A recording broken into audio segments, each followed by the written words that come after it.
Age, it's not riches, but I thought I was rich. Yeah, I was 21. I was a millionaire before 25. Like, imagine that. There was not a lot of, the middle class wasn't And as millionaire big. was a lot back then, eh? Yo, bruh. Million was a lot. Yo, bro, you can calculate it and say, It was like, a lot of what, money. 2003, 2005? How much, some of you guys on your phone, laptops, with inflation, there's an inflation calculator online. You can calculate how much R1,000,000 was in 2005, and it's 20 years later today. How much is R1,000,000? What that which was R1,000,000 in 2025, how much is it today? It's probably double or triple, if not more. Do you know what I mean? So imagine like you're not even 21, you're not even 25 yet. Like you're in your early 20s.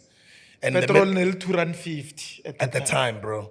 And the middle class wasn't as big as it is. There was not a lot of black people with money.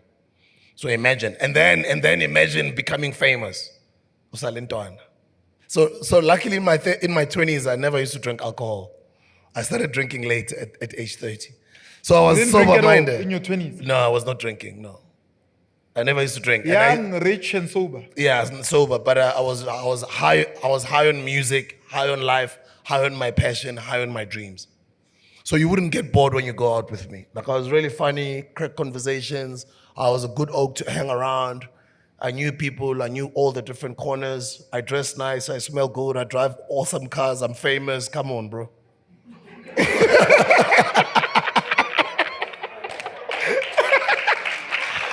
When that time ukhuzukile usaphanda le ethembisa sure. I remember listening on radio the other time. There was another spoo. There was a beef between you and another spoo. And you told him on radio that you're taking Aston Martin, and you went and bought I don't remember that. I don't remember that. It is. The only person that I know had a beef with the Grootman, legendary Kwaito musician Sbu Maloya, was Mzegezege, not me. Or it was Mzeg. I don't know. The instance that you're talking about, I don't know which one that is. But yeah, I mean, geez, bro. And sometimes as much as you learn to be humble as you grow older, sometimes there's just a little bit of arrogance, Yeah. Which is not good. It's distasteful, and I wouldn't advise anyone to be arrogant. But yeah, I used to get it a lot from a lot of people who used to say I was arrogant, But sometimes you learn the hard way. And how do you view wealth now compared to 20 years ago when you became wealthy for the first time? I was not wealthy then. I was rich. Yeah, when you became rich, how do you view it now? Wealth, now that you're wealthy versus when you were rich? Wealth for me is freedom. Wealth for me is being able to pick up your kids from school, spending time with your family, traveling, doing the things that make you happy, not being attached or being told what to do or being confined to some office and you have to do 30 days a month or 20 days a month, 9 until whenever you have to do this, you have to do that. You can't do the things that make you happy in your family and spend time with your kids. So my definition of wealth now is different. Back then it was just all about money. But right now, no. Yes, it's got a lot to do with money, of course, creating generational wealth and assets that can look after your family even when you're gone.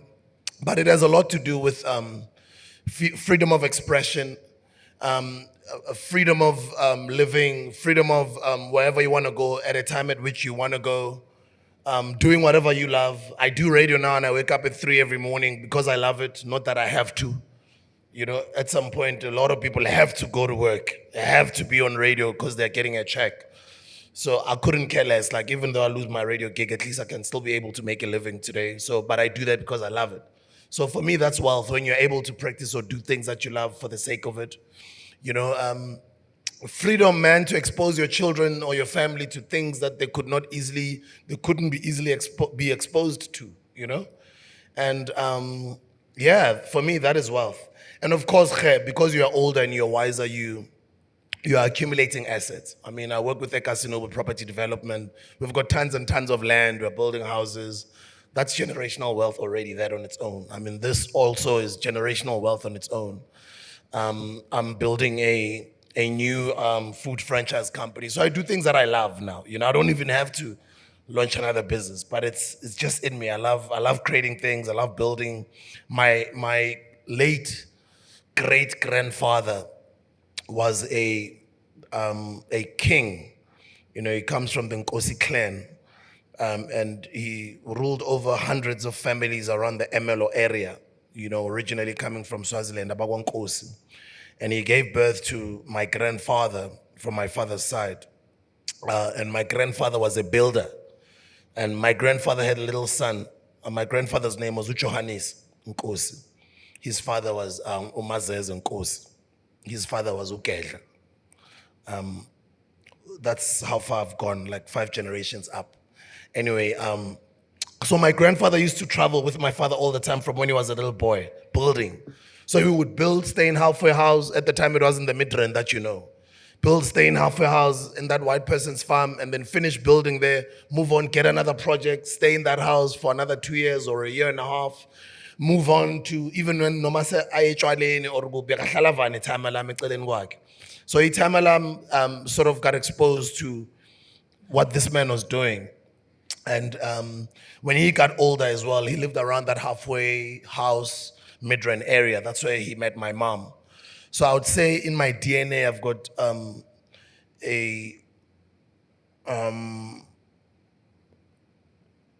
I've inherited that that skill of not, I don't want to call it a skill for lack of a better word. It's at time English sometimes and I fail. That has core and I fail. But I come from a family of builders, a family of leaders, a family of hustlers. Because even from my mother's side, my mother's father, my grandfather, was a wealthy man at the time. The man had pharmaceuticals, chemists. He was a herbalist, but he was also an entrepreneur. He was driving a Rolls Royce back then. How crazy is that? Sure. He had lots of land, like at Tindela, at the Edenvale side, before they even moved to Tembisa. They were moved to Tembisa by Amapuno back then. He had Mercedes Benzes. He was dressing smart in suits and bow ties. He was a gentleman, you know. So from my mother's side, I've got such a grandfather. From my father's side, I also have got a grandfather who was like a builder who comes from, you know, royalty. So I would say that whatever you guys do right now is also going to be passed on to your kids. Some of you guys have got skills where you don't know, like you were born with this thing, but it also comes from it's genetically transferred onto you. You know, you'll find that if you go up your bloodline or your family tree, you'll find some people who actually had the skills that you think you were just born with in J. Some of you guys don't take those skills seriously, but those skills, you have them for a reason. Like, tap into them because they'll take you very far. So it's the same thing with me. So I love building. So I've also understood that not everything you're going to build, you're going to succeed in it. But I've also understood the concept of build it, they will come. So when you build it in the beginning, not a lot of people will believe in it and not a lot of people will give you money. But as the momentum starts going, people, as things